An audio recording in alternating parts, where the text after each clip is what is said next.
हमार चैनल कुंज बिहारी मिथिला रत्न के अपने सब्सक्राइब करूं, घंटी के निशान के दबाओ ताकि जल्दी से जल्दी हमारा ऑडियो वीडियो वहां तक पहुंच सके। अभी आप लोगों के बीच हमारे समधी हैं, हमने भतीजी इनके बेटे से ब्याह है और हमारे समधी हैं श्री अमर दुबे जी, बहुत ही अच्छा गाते हैं।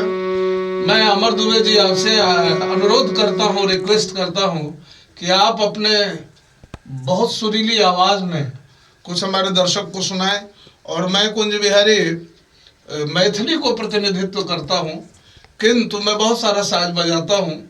तो आज सौभाग्य का दिन है कि हमारे समधी गा रहे हैं और मैं तबला वादन कर रहा हूँ। आइए, हम दोनों समधी प्रस्तुत हैं। चलिए, बहुत अच्छा, बहुत अच्छा। आइए सुनाइए। बहुत अच्छा, बहुत सुंदर लगा।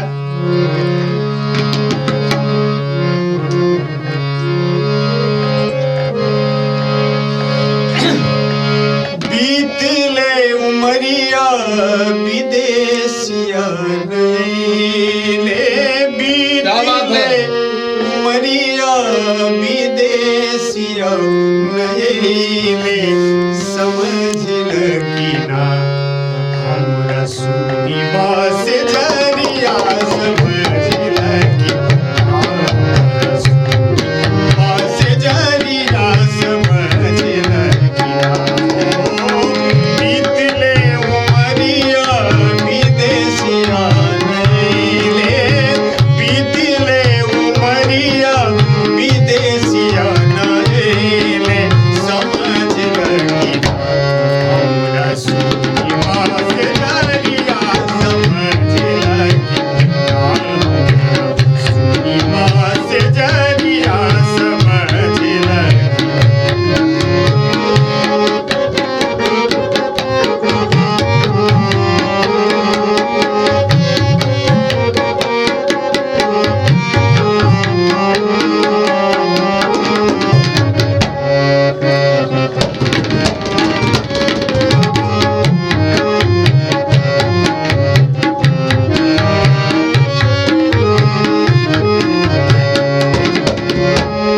जब जब चलिला पवन पुरवैया, जब जब चलिला पवन पुरवैया, का कहीं सजन मन लेला अंगड़ैया, का कहीं सजन मन लेला अंगड़ैया।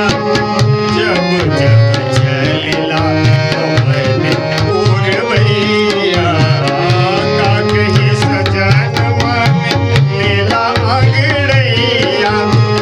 अमवा के डरिया पे बोलली कोयलिया, अमवा के डरिया पे बोलली कोयलिया, समझ लगी ना हमरा सुनी बास जरिया, समझ लगी।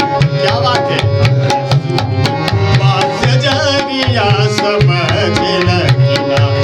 ओ पिया नीर मोहिया विदेशिया ले, बीतले उमरिया विदेशिया ले, समझ लगी ना हमरा सुनी बास जरिया, समझ लगी ना।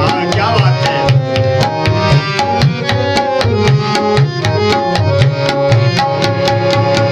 जब जब बरसेला रिमझिम सजनवा, जब जब बरसेला रिमझिम सावनवा, का कहे सजन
कमाल कर दिए, जय हो।